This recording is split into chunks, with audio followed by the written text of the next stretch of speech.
Yang di Kabupaten Gunung Mas dan Kabupaten Kapuas ini ada gedung yang sudah memang berdiri sehingga dialihfungsikan menjadi asrama dan juga tempat kegiatan belajar mengajar sekolah rakyat, atau bagaimana bangun dari awal? Tidak.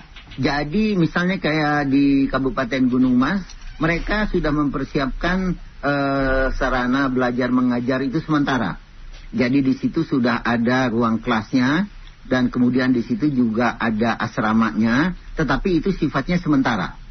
Dan kemudian sembari itu berproses, nah yang lahan yang sudah tersedia itu, nah itulah yang merupakan lahan yang akan dibangun sesuai dengan konsep dari pemerintah pusat yang lengkap berkenaan dengan proses belajar dan mengajar dari tingkat sekolah rakyat sampai dengan tingkat sekolah menengah pertama ini. Jadi artinya pendanaan dari Pemprov ya Pak Teras Narang ya? Itu saya melihat bahwa ini ada anggaran yang untuk sementara ini sepertinya dilaksanakan oleh pemerintah kabupaten.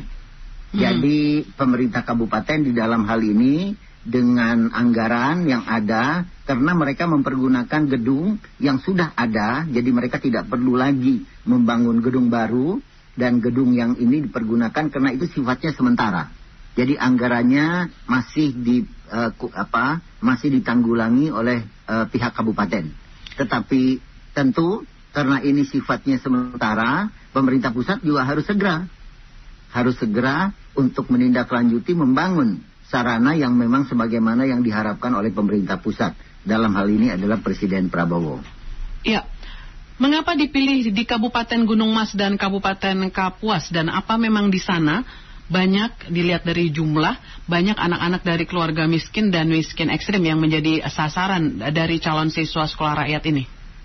Ya, kalau di Kabupaten Gunung Mas, memang Kabupaten Gunung Mas ini adalah sebagai salah satu yang dipercayakan oleh pemerintah pusat.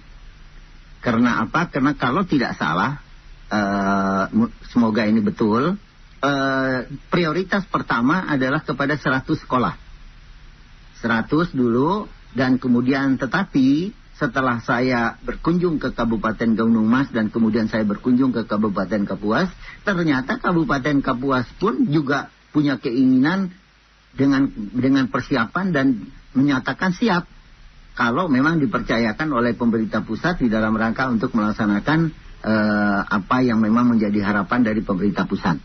Jadi yang sudah siap di sini adalah Kabupaten Gunung Mas dan kemudian Kabupaten Kapuas, berpengharapan agar mereka juga menjadi bagian dari yang 100 ini, yang prioritas pertama ya Mbak ya. Ya.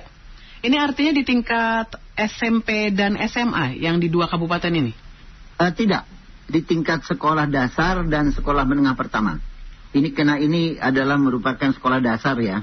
Jadi merupakan pendidikan dasar. Ya, artinya pendidikan dasar. Untuk belum sampai ke tingkat menyasar 9 tahun SMA. Wajib belajar berarti Pak Teras Narang. Betul. Wajar 9 tahun. Iya. Nah, ini saya pengen tahu seberapa jauh Pak Teras Narang sendiri mengetahui bagaimana antusias dari warga di 2 kabupaten ini, Gunung Mas dan juga Kapuas, untuk menyekolahkan anaknya, dalam hal ini adalah orang tua ya, menyekolahkan anaknya, mempercayakan di sekolah rakyat.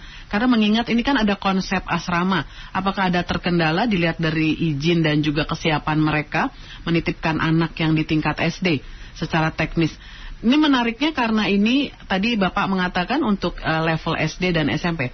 Karena sepanjang pengetahuan kami, memang ini konsepnya dengan asrama gitu kan? Ya, betul.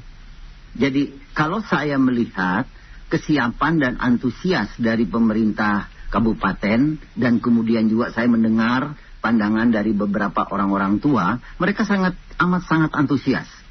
Dan mereka menyadari betul bahwa ini adalah menjadi bagian penting di dalam rangka untuk mencerdaskan anak-anak mereka sendiri. Karena di sini terlihat ada suatu konseptual yang amat sangat bagus. Pertama di dalam rangka untuk meningkatkan disiplin. Dan kemudian di sini juga menyangkut masalah integritas. Ini di sini juga menyangkut masalah karakter. Dan ini betul-betul adalah merupakan suatu kesempatan bagi daerah.